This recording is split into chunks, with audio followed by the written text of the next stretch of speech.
Hi, and welcome back to another episode of Tuba People TV, where we talk about Arnold Jacobs all of the time. Puddles and I are here in the Tuba studio at the University of Oregon with a very special guest, David Langlitz. David is, for a long time, over 40 years, was principal trombone of the Metropolitan Opera Orchestra in New York City. And when you were hired, you were 21. And at that point, you were the youngest brass principal of any major orchestra in the United States. Right. Very true. Yeah, yes. That's amazing. Yeah. So very fortunate. Yes. It's so great to have you here. Great to be here. Yeah, I thanks for appreciate the coming. invitation. Thank you. David gave a great masterclass yesterday for the students here at the University of Oregon. It was really wonderful. You touched on so many wonderful points, and so I'm really excited to have this time with you. My pleasure. So when you were still in high school, as I recall, college. You were in college. You had heard about Mr. Jacobs from a teacher of yours who had studied with Mr. Jacobs, and then you went to Juilliard and you encountered Mr. Jacobs. That was your first lessons. Right. I was a little bit familiar with his teaching from a teacher that I had in high school who introduced me to a few things here and there. But I noticed when I was at Juilliard, there were a couple students that one was a tuba player, one was a trombone player, and they sounded different from some of the others. And I was trying to figure out what was going on there. So I spoke to them, and they'd both been to Chicago. Studied with Jake. So I thought, well, why go ahead and do it, give it the best shot. And when I was a student at Juilliard, my parents were getting divorced, didn't have a lot of money. And so I was doing church jobs on the side, and I'd saved money from doing landscape work during the summer. And so this friend of mine who was a tuba player in the school, whose family had a kind of a junker station wagon, we got in the station wagon and we drove to Chicago. And we drove to Chicago. It was January. It was absolutely freezing. We didn't have much money. We stayed in this flea bag hotel, which had no heat, and there were bugs on the wall. Okay, it was really crazy. Had a lesson with Jake the next day, and he was just incredibly kind. I remember, door opens, he invites me in, then he says, oh wait, and he reaches in his pocket, takes out $1, says, could you get me a cup of coffee, cream and sugar, 2 sugars downstairs, and you can keep the change. So I got the coffee and came back up and didn't keep the change. Sat down, and he was just very warm. He was very kind, he was very personable, and he just said, kind of in an offhand way, let me hear you warm up. Okay, so I started playing the Remington exercises, which is a whole note, B flat, then A, B flat, A flat, and then he cut me off and he said, okay, this is what I want you to do. I want you to pretend that you're playing Brahms, and I want this to be the most beautiful notes of the day. I want you to imagine, at the time, Gordon Pulis, who had been the first trombonist in the New York Philharmonic, was the icon of greatness. He said, pretend you're Gordon Pulis, and I want you to just, every note, make it as the most beautiful singing as you possibly can. And I did, and it sounded better. And then he had me do it again, and he said, now this time, just let's focus on the B flat. So he had me play the B flat on the mouthpiece, and I focused and centered on the B flat, and then put it in the horn, and that sounded better. And then he said, now have the B flat teach the A natural what to sound like. And so your B flat is always going to teach the other notes the quality of sound. And I did that, and I noticed things were sounding better. So then he goes, let me hear you play a piece of music, something. So I took out the Creston. That's a hard piece. It's a hard piece. And I started playing it. I think I played maybe 2 lines of it. And I'll never forget, he gave me this kind of grandfatherly, warm look, smiled, took the music, put it at the back of the music stand. And then he took out Henry Charles Smith, who had been first trombone in the Philadelphia Orchestra, had a thing called Solos for the Trombone Player, which was a compilation of solos, some of them transcriptions. There was a Bach chorale. Okay. I think it was Sleepers Awake. And it was quarter notes and half notes. So I started to play that, and in my mind I was thinking, why is he making me play this? Was it really awful? And I wasn't that familiar with his teaching yet. But then the lesson really began. He said, close your eyes and imagine on a stage in front of you the greatest trombonist that you've ever heard in your life. And he's going to play those opening however many notes. And when you can hear the sound, the articulation, the intonation, the resonance, the beauty of that sound. Without thinking, I want you to open your eyes, pick up your instrument, and imitate what you've heard. Don't want your intellect, I want your intuition. So I did that, I heard it in my mind.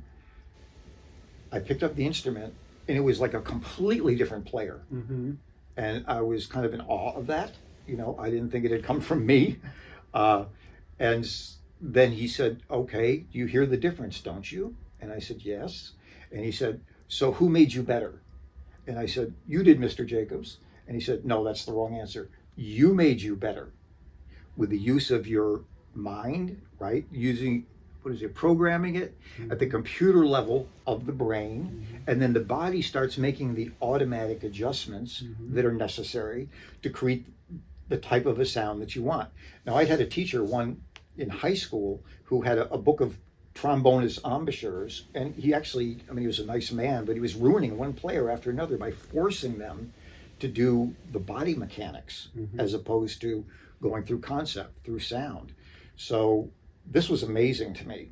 And then from there, it was the Phil Farkas Art of the Brass Playing. Yes. And it was the pictures of all the Chicago Symphony brass player embouchures with a rim. Yeah. I've got that book, and I'll make sure and throw a picture of that in the end credits. But that's right. It was Bob Lambert, Frank Crisafulli, and Edward Kleinhammer. Yeah. And they're all playing different. Yeah, that's they the all thing have too. different. So I didn't know what he was trying to adjust my embouchure to look like. And Mr. Jacobs' embouchure in that picture is kind of like an S. Like it's not what you would think a traditionally great looking embouchure. Yeah. Wow. Sorry to interrupt. No, absolutely. So then we played, I'm trying to remember, he had me play Mozart Requiem, Bolero, the Rhenish, William Tell Overture. Wow. He just listened. He didn't say much. A couple times he had me close my eyes again. What do you want it to sound like? And I always noticed it always made a change. There was a difference. Then he asked me to play Mahler's Third. So I played Mahler's Third. And I don't know if people know this, but Jake had started out initially as a trombone player, right? And he went on a family trip, and the trombone was tied to the top of the car. Yeah, and it fell off in Texas. Somewhere in Texas. Somewhere in Texas. It fell off. And then when he got back, the only instrument that was available was the tuba. Yeah. So he did know the trombone. So I played Mahler's Third, and he asked to borrow my instrument, which was a Elkhart 88H, and a 6.5 AL bored out mouthpiece. Just took the horn, and he played it, and nothing against my many incredible colleagues, but it was the most beautiful rendition of Mahler's Third I ever heard. Wow. It was open and resonant. It was beautiful. It was musical. And then, on top of it, he took the mouthpiece out, and he played it on the mouthpiece with different embouchures. And then he put the mouthpiece back in the horn, and he played it with different embouchures, and they all sounded great. I think very few people on the planet can do that. Yeah. But he was proving his point as to the concept of sound. Right. It's not about the embouchure. It's about the sound. Yeah, it's about the sound. Yeah. And you eventually start to sound like your concept. I think one of those great quotes that I enjoy is that your pursuit should be for excellence, not correctness. Absolutely. So it's you want to have a great sound, not a great embouchure. You may have a great sound with a great emboucure, but you may have a great embouchure and not have a great sound. So it's really about the sound. Really about the sound. That was the beginning lesson, a relationship that lasted probably on and off for about 15 years. Wow. Even when I'd gotten into the Met, I would occasionally stop by and have lessons. And if I had a situation that I had to deal with in terms of playing, or I felt uncomfortable about it, had a hernia surgery at one point, I called him up and asked him advice about that. But he was always an incredible mentor, incredibly knowledgeable, as you know. Knew that for his technical ability, he knew the human body better than anybody. But he always went to the source, which was the psychology of it. Yeah, I think he when he got into the late 40s and into the 50s, he started to read more about psychology and how the brain really directs the body, psychomotor aspects of, Yeah. of how we operate. And I think that really, I mean, you know, he was operating in the early 50s. He had already intuited neuroplasticity, which back in those days Right. was not Right. at all accepted neuroscience. It was quite the opposite. Right. It was really incredible. I have a It was question, incredible, just thinking yeah. back to your time at Juilliard, and I'm putting you on the spot here, and so you may not remember exactly. What was it about those couple of players at Juilliard who had studied with Jake that you noticed them sounding different? Do you remember what it was in the way they played or their sounds or whatever that was attractive to you? Right, or- right. Well, that's a really good question. Sometimes people would hear the Chicago Symphony, and they'd come back and just play louder. Right? It was this thing like, oh, the Chicago style, they play louder, but it's more resonant. Yeah. There's a resonance to it. Yeah. And they also seem to breathe and take more time with the music. They were actually putting something into the music, not just playing excerpts. And whether I noticed that there was a consistency to their playing, whether they're going in the upper register, middle, lower, or it was louder or softer, the different dynamics. There was a flexibility to their playing that other people didn't seem to quite have, Wow. which I found it very inspiring. Yeah. Yeah. Interesting. Yeah. I spent a year, 1986, working at the Chicago Symphony Orchestra Hall, and one of my jobs was artist assistant. And Henry Fogel had just become the I know him. Yeah. yeah, Yeah. had just become the president of the, Right. the CSO, and up to that point they had uniformed. Well, they weren't police, but I guess security guards who would meet the guest artists and you know, conductors, the pianists, the cellists, the violinists, everybody who were soloing with the orchestra or guests with the orchestra. And he decided he wanted to have artist assistants, just civilians. And so Martha Gilmer, who was the artistic director of the Chicago Symphony at the time, was given the task of finding a couple of artist assistants. And so Leslie Grimm, clarinetist, and myself were hired. And I just remember, you know, so when my job was to meet the conductor, meet the guest artist, take them to their dressing rooms, and then get them to the stage and hand them off to the stage manager. Okay, and then once they are on stage, I was more or less off duty. And so I would run around and go underneath the stage and then go up the other side where the brass section was. Right. And I would just sit there and listen to these concerts. Oh, yeah. And I tell you, you know, talk about, you know, loud, of course, but resonant, yes, but the softs. Softs were incredible. The softs were amazingly resonant. Right. That was a really big lesson for me, and just, you know, having Sure. a really cohesive soft sound. And also the idea of stage makeup. You know how I mean, you're at the Met, you know, you Right. saw all those singers backstage and sure. all that stage makeup. They looked hideous up close, but they look normal from the Right. audience. And so the idea of this stage makeup in terms of the sound is something I took away from that time. Just hearing those sounds up close. It wasn't always pretty. Right. It wasn't always pretty. Right. Yeah. Right. I've Wasn't heard her always set pretty. up close, and it wasn't always pretty. But you get a certain level distance away, and it just absolutely forms. It was great. Yeah, it was incredible. I want to add something to that. When I was a Yeah. student at Juilliard, I went to see a Carnegie Hall concert. This was in the 70s, and Schulte was there, and the orchestra was in its prime. I mean, it was just sounded fantastic. And it was way up in standing room next to Jimmy Conlon, Sure. who was also Juilliard's conducting major at the time. And it was a really tough program. I think it was Bartok Concerto for Orchestra, the Rhenish, maybe they did Meistersinger Overture. I mean, Jay sounded incredible on the Rhenish. It was amazing. He just sat there for just, you know, 3 movements, and then when he picked up the horn and played the high soft thing, it was astoundingly beautiful. And then when they got to the Bartok Concerto for Orchestra, as you're mentioning, Michael, it was resonant, but that first entrance that Mr. Herseth made, which is soft. Yeah. It was. I looked at Conlon and he looked at me. It was just that in itself was awe-inspiring. That's such a really haunting was. passage. It was isn't haunting passage, and Yeah. he did it so incredibly well. Yeah. And then whether they're playing loud again, or they're playing soft, whatever register they're in. It's always a consistency of sound, and there's a feeling of musicality behind it. Yes. It was great. Yeah. Really inspiring. Yeah, no, it was really, really something special to be there at that time, and that was kind of on the tail end, the '80s. Certainly, they had been through the gauntlet with Reiner, Yeah. and Marching On came, and they were kind of free, and so you listen Right. to those '60s recordings with Martin on, and even Morton Gould, who did several RCA recordings with them. It was like this powerhouse Right. brass section, Right. and then Schulte came and started to kind of rein in a little bit, but it was quite a special time. It was incredibly inspiring. Yeah, just electric. It was magical. Yeah. Now, one of the things that you mentioned yesterday in the master class was Zen and the Art of Archery, Right. the book, and that was actually required reading for us undergraduate students at Northwestern when I was at Northwestern.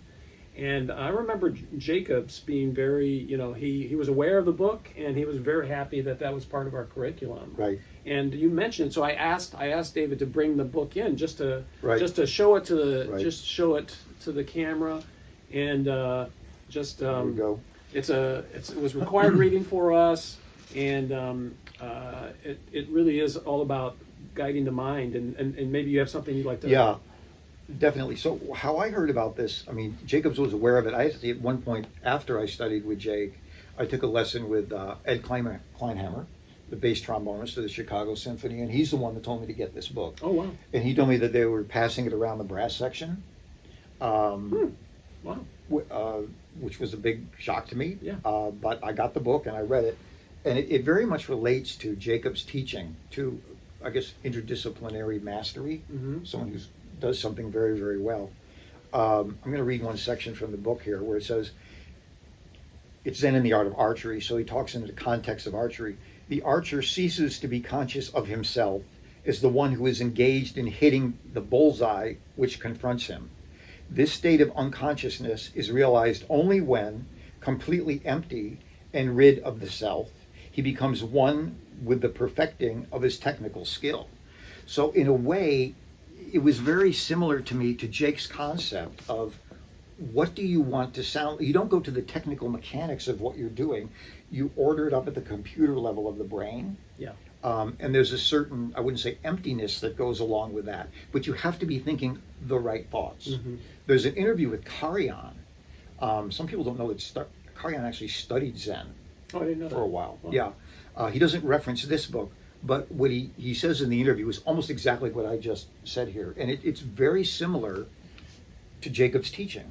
It's very interesting. It's fascinating. And I found reading this book to be incredibly helpful, and I recommend it to all of my students. Yeah. Well, I mean, that just really, it relates to Mr. Jacobs, often talking about how the instrument in the mind is really the important instrument and should be the teacher for the instrument in the hands. And that's why I think that he spent so much time with us students of his, working with the instrument in the mind, working with our imaginations, and just conjuring up sounds of Gordon Pulis, and then trying to copy that, imitate, because he knew that that's where lasting change would be found. Is if you could get the instrument in the mind to sound great, then that would be the teacher for the instrument in the hands. Right. Exactly. Whereas if he got sort of a one-off in the lesson, just blow more air. Right. Oh, that sounds better. Right. Okay. Exactly. And that was going to be much more short-lived.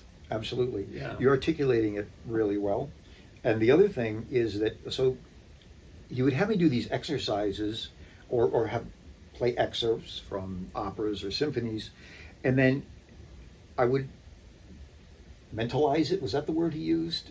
Visualize, Sure. mentalize, Sure, whatever it was. yeah. And then it would automatically sound better. But then after I go away, I go back to New York and I practice this stuff, and then sometimes it didn't always hook in the way I wanted it to immediately. And he said, well, you have to be patient whenever you're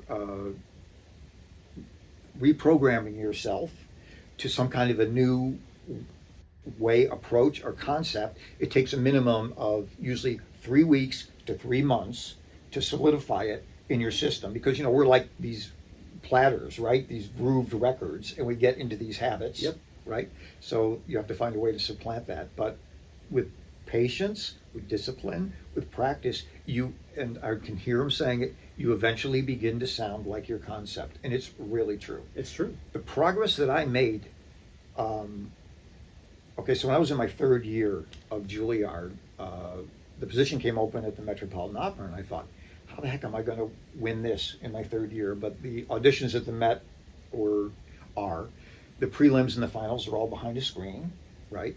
But my playing had advanced so quickly from my first year to my third year just by doing these concepts. I wouldn't even say I was the most talented player in the school. I can think of a couple that I thought were going to go way beyond me. Yeah, sure. But by using these techniques, it made a really, really big difference. Yeah. And when I took the Met audition, another thing was that before every excerpt, and I've been on many committees where listen to auditions, and the player will just immediately start playing. And then as he gets into the audition, he starts correcting his playing and having it sound like. Very rarely does someone come in and play the excerpt in an audition like they're almost in the orchestra, what they would sound like. Yeah. Okay? And when I took the audition, I took a moment before every excerpt, imagined what I wanted to sound like, really heard it, and then I would begin. And I remember somebody, can't remember who it was, on the jury after the audition said that it was very musical, but also each excerpt you played, it sounded like you were playing the piece. You were in the music from the very beginning.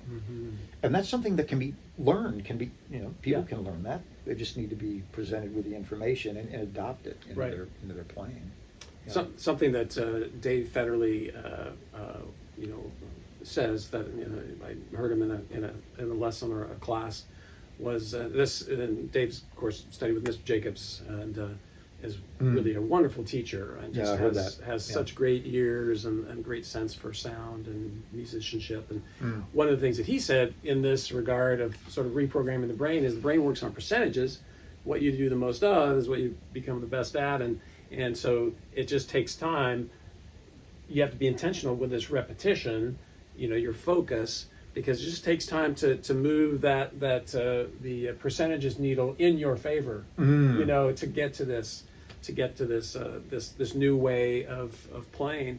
And, Absolutely. And Jake would talk about, I mean, in my own lessons, he would talk about establishing a beachhead of a habit. You've landed on the beach, and you've got it going. You can establish a beachhead of a habit in just a few minutes or half an hour of doing what needs to be done, and then with repetition, then you move off the beach, into the coastline. So that's great. Can I steal that? Absolutely. Okay, thank you. Yes. Great analogy. Great analogy. So yeah, that's really good. Wow. Now, David, I remember from our conversations earlier, our texting back and forth, and the class yesterday. You've had quite a lot of teaching experience in Asia and Japan, and even in China. And I think I remember you saying yesterday that you were the third brass player to be invited from the West. Well, maybe the first one from the West. Maybe the other two were from the East, but like East Germany. Right. Anyway, but you've had a lot of experience teaching in Asia. What are some of the experiences you've had with those traditions, those students in those cultures? Right. Well, it's very interesting. There's something called the Fulbright program. Okay. I'm not sure if it still exists, but there were student awards and there were lecturing professorship awards. This particular award no longer exists, but it was a award for a professor or a lecturer to go over there and coach musicians, classical musicians. So after I'd been in the Met for 10 years, I applied for the award and I won the award. So I spent the year in China, Japan, and Korea giving solo recitals, master classes, coaching brass sections, and in some cases actually even playing with the brass sections. It was a great year. Absolutely loved it. I loved being in those foreign countries. It was fantastic. But one really interesting moment was when I was invited to go to the conservatories in Beijing and in Shanghai. And in both of those, I gave a recital. And in Shanghai, I decided I wanted to, bring one of the local brass players up on stage with me and do a performance. So there's a piece Boris Blocher wrote for trombone, trumpet, and piano. Okay. So it was a young student there. He was probably about 19, maybe 20 years old, Chinese trumpet player, very talented. And we started rehearsing, and I thought, he sounds exactly like Bob Nagel. I don't know, Bob Nagel was a trumpet player with the New York Brass Quintet, and you know, I played with Bob Nagel in New York. He was a fantastic player and a really wonderful person. And so everything that whether it was the upper register, the middle register, the lower register, no matter what dynamic it was, this trumpet player sounded exactly like Bob Nagel. And this was in China. And this was in China. This was in Shanghai, right? Wow. So I asked Professor Lowe, who was the trombone instructor in Shanghai, was there any kind of influence that Bob Nagel had there? And he said, yes, actually, after the Cultural Revolution, Bob Nagel was the first brass player that was invited to the People's Republic of China. Keith Brown was second, and I was the third one, okay? So, but when Bob Nagel was there, he left a recording of himself. I'm not sure if it was solo or if it was with the New York Brass Quintet, what it was. And he said this student had listened to this recording every day for 2 years. Wow. Which really shows that you absorb absolutely Jacobs' concept of you begin to sound like your Yeah, this student sorry. This student's trumpet in the mind concept was Bob Nagel. Yeah, it was Bob Nagel. And he had absolutely become Bob Nagel in the mind. Yeah.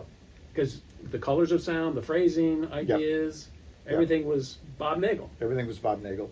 And so here you are in Shanghai, right? And you're sitting next to Bob Nagel, but it's not Bob Nagel. It's not Bob Nagel. Yeah. Wow. And then I remember you telling another story about a trombonist. Yes. During the Cultural Revolution, there was no connection culturally between the West and China at that point.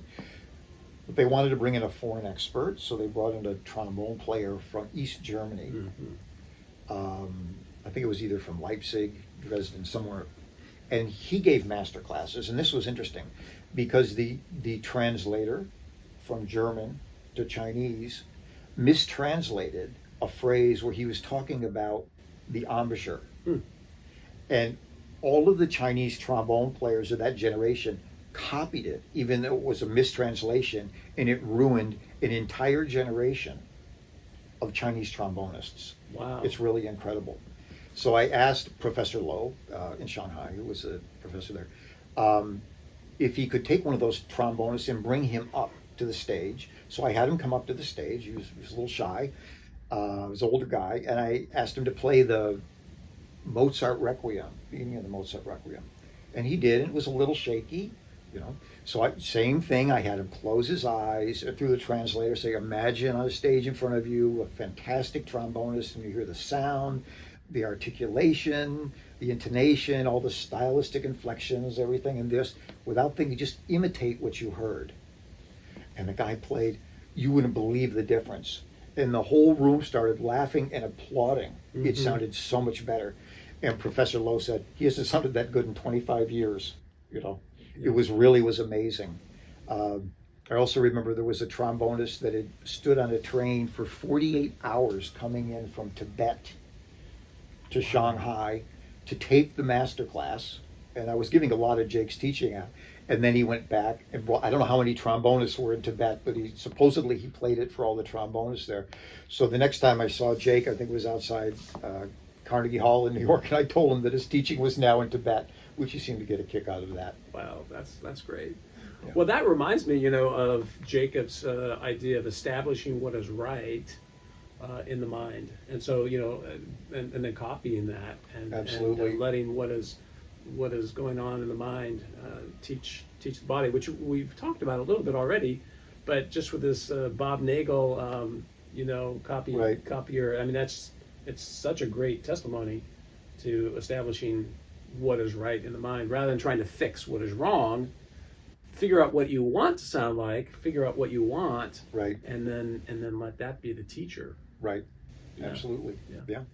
That's so interesting that Jake. I don't think I've ever encountered in an interview where Jacobs was telling the person to use the recorder in their mind. It's always been a recorder in the room, So that was really different. It was a really different. This is a very unique situation, which gets to Mr. Jacobs' whole way of teaching. He had a very individualized curriculum for the student with him in the room at the time. There was not a method per se. It was very highly individualized, and so having you instruct you to use your tape recorder in your mind, right, and then listen to the playback later is really interesting.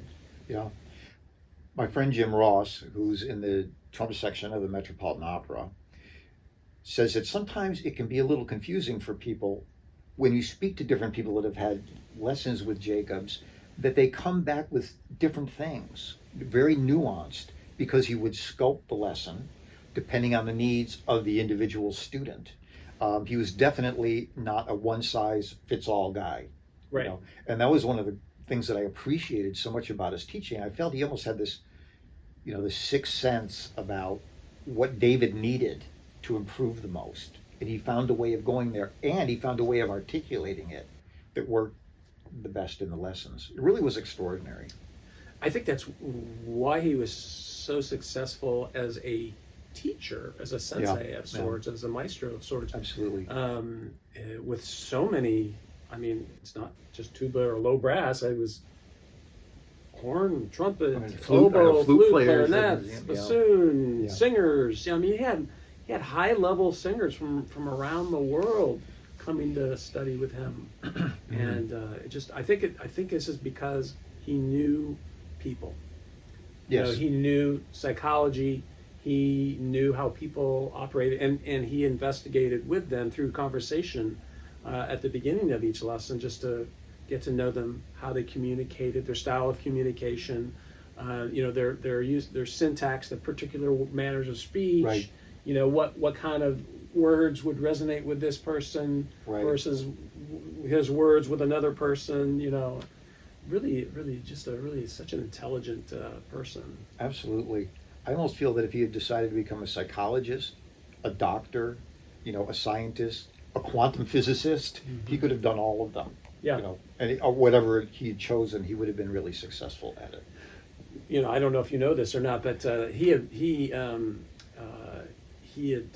early, he had, I don't know what the problems were with his legs. I don't know, but he had to have like special orthopedic shoes, and he couldn't participate in I think really big athletic activities, right. And so he was always interested in what was going on with him and other ailments from other people at an early age. And I remember him, he told his dad that he wanted to become a doctor.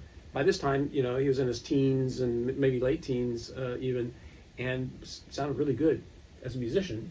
And his dad said, "No, you should become a musician, not a doctor." And I'm thinking, that's the first time I've ever heard that. It's always the opposite. Yeah. But I think that was something that really fueled his highly inquisitive nature towards structure and function of the human being. And we're glad he did, because it really turned, because you take that level of interest and that self improvement, self enrichment knowledge of structure and function, and then he was a world class artist, musician in a world class orchestra with a world class conductor, Reiner, who had this recording contract. Right.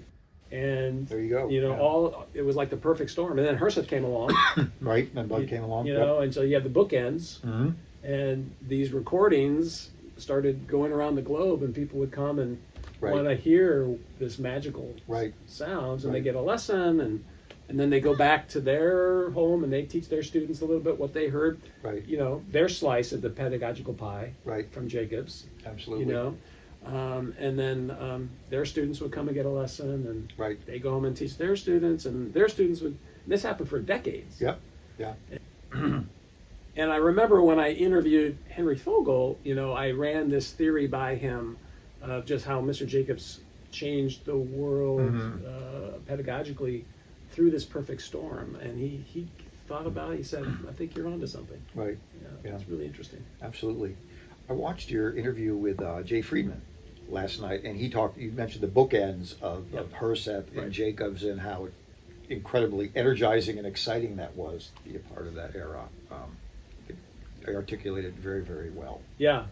I really, in that interview with Mr. Friedman, I really appreciated how he brought out the immediacy of sound that came from Mr. Jacobs. Right, exactly. The sound just popped out, and that sort of became their tradition. And Herseth had a very similar approach.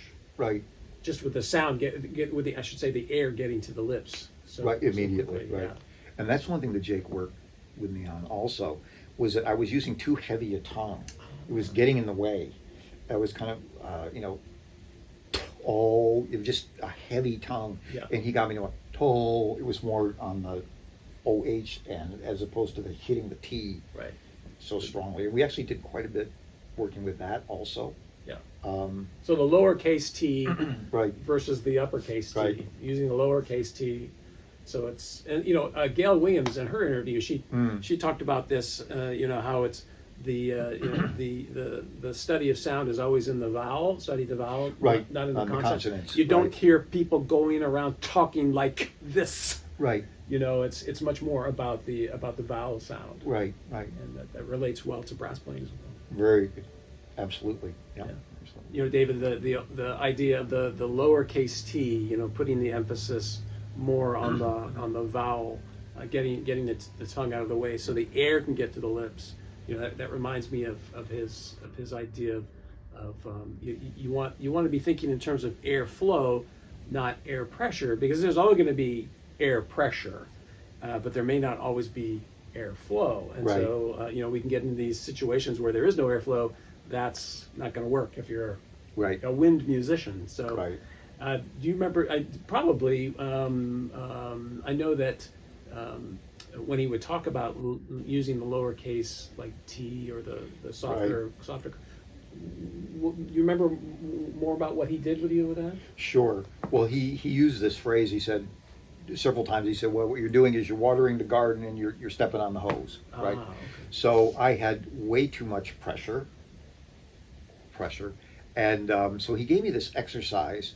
I'd be playing a Rochut A2, just Rochut number 1, down an octave. He'd have me take it down an octave. Then he'd have me go like this, and then as if I'm blowing out a match, moving the air, and immediately it sounded better. Yeah. Immediately it sounded better. For me, this relates to the concept also of minimal motors. Right. So what he did was, at one point he said, "Here, catch this," and he threw a pencil. And I caught the pencil. He said, "Now what I want you to do is tense your arm up, tense your hand up, and catch the pencil." And of course I dropped it on the floor. Right. And he said, "What you need to do is put no more effort into this that is necessary to get the job done." Which is interesting because I've studied Tai Chi for about 30 years now, and it's exactly the same thing. Mm-hmm. You don't put any more effort is necessary to get the job done, right? And if you're playing on a more simplistic level, and then you have something that you have to play which is really demanding, like the Rhenish comparatively, right? And you're already using too much tension. There's no way you're going to be able to sound the way that you want to when you get to the extremes of playing, right? So it's kind of reprogramming myself to, again, put no more effort in as necessary just to get the job done. I spent a lot of time focusing on that with him as well, and that was extremely helpful. Yeah. The other half of that saying minimal motors is maximal results. So minimal motors for maximal results, and it really is finding that sweet spot. I know in lessons that I would observe or be with David Fedderly again, he would use the phrase "try less hard." Try less hard. That's great. Because the student's trying hard. He said, just maybe try 76% instead of 100%. Right. Right. And I obviously think about like the tennis racket. There's a sweet spot in the tennis racket, or the golf club head. There's a sweet spot in the golf. Trying to find that sweet spot where you're using the least amount of effort necessary to get the ball to go the furthest. Right. distance. Right. Yeah. Yep. So Yeah. similar to the Tai Chi. Very Yeah. much so. Yeah. So minimal motors, maximal results is just try less hard. Yep. So, I don't know if you know this, but David Langlitz is also an award-winning filmmaker, producer, director, and so me a little intimidated to be interviewing a professional film producer director. You're doing great. Thank you. That's such an encouraging direction. That's very good. Bravo. I'm really curious. I'm always curious when I encounter somebody who has this other career, if what they learn from Jacobs has an influence in how they approach this other thing in their life. Some kind of relevance. Yeah. Well, actually, Jake had a profound influence in that area as well. There's an interview with Francis Ford Coppola, and I am paraphrasing it, but he talks about how when people are writing, they tend to get too critical too soon. They start analyzing what they're doing. They start editing it too soon. And it's very similar, and that impedes the creative flow, the creative process. You start writing, I think in this interview, Coppola said, just go from beginning to the end and write the thing, and then start editing it, get it out. Well, it's very similar to Jake's concept of be a musical storyteller, right? We have the cranial nerves. The one cranial nerve is the analyzing teacher, and the other is the performer. And if your analyzing teacher, while you're playing, is the cranial nerve that's functioning at the highest level, you're not going to be a great performer. It's not possible. It's not a two-way street. So if you can move into the performance, what do you want to say musically? How do you want to affect your audience? What is it? What are you communicating? What are you trying to say? Definitely you're going to perform better. And again, you use a tape recorder in your mind or wherever to listen to it afterwards. But it's the same thing with writing. You have to allow that flow, that creativity to go through. Then you can edit it. And I see so many players and young writers that they're just kind of beating themselves up. They write it and then, that's not good, that's not good. But you got to let the character speak to you. You got to let it come out and get the whole process out. So it actually is very, very relevant. Wow.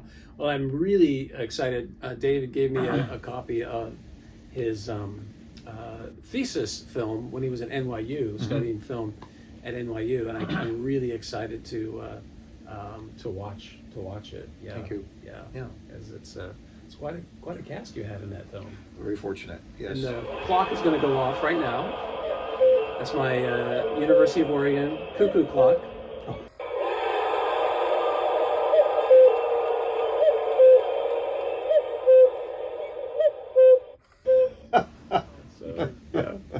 Well, that's great. That's really it's always interesting to see how there's such a connection. And like we were talking earlier this morning, just Mr. Jacobs, he could have taught or been any he wanted. He was and we're just so glad that for us in music that he was a musician and a brass player.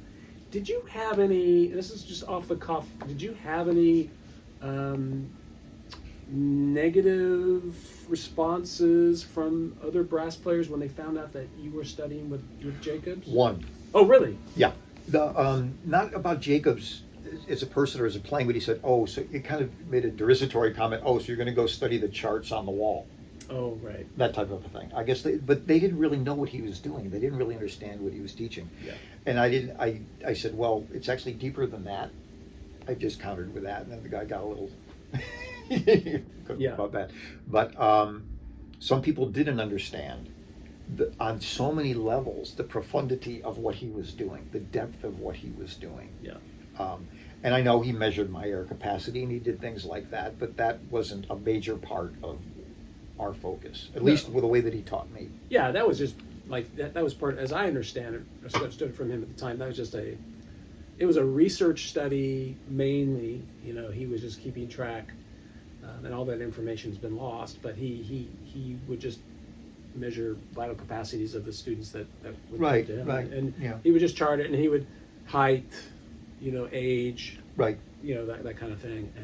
Right. and just keep track. It was He just for kept track of his that. own curiosity. But Yeah. I didn't know that he kept track. I read something in your book with Steve Norell. Steve Norell said, he showed him Roger Bobo's and my air capacities, Right. which is fine. There's no problem with that. But, yeah, well, I the reason I ask is, and since you encountered him, later, but D. Stewart in the 50s, when he got into the Philadelphia Orchestra, his brass colleagues, when they found out he studied with Jacobs, they were like, "Oh, you don't want to, that guy will ruin right, you." right. No, I don't think they understood what But he was things had really doing. changed. Yeah. Yeah, by the time. Yeah, I think Jacobs' teaching had such a good effect. Oh yeah. Measurable effect. Yeah. But, And I've done a lot of things in Europe. I've been in Japan, Korea. I mean, they've all heard of Jacobs. I remember once I was in Korea, and the Berlin Philharmonic came in with Karajan. This was in the '80s, and he wasn't a good friend or anything, but I had lunch with Johann Doms, who was the principal trombonist with the Berlin Philharmonic in the Karajan years. He's an incredible player. And we had lunch, and we started talking about different orchestras across the world and different brass sections, and the conversation came to Chicago. And I told him that I had studied with Mr. Jacobs, and his eyes got wide, and he said, "Er ist fantastisch." He's great. He's really fantastic. mm-hmm. Yeah. Well, David, this has been a really great hour. Thank you. Thank you My so pleasure. much It's my pleasure. for coming in. And as usual, Puddles always likes me to present gifts, and we have this really lovely Arnold Jacobs T-shirt. Thank you. And that we'd like to give you with our thanks. And My pleasure. Thank you. Thank you for inviting me. It's my honor. much appreciation Thank for coming here to Eugene. Thank you. I'll wear this with joy. All right. And now back to you.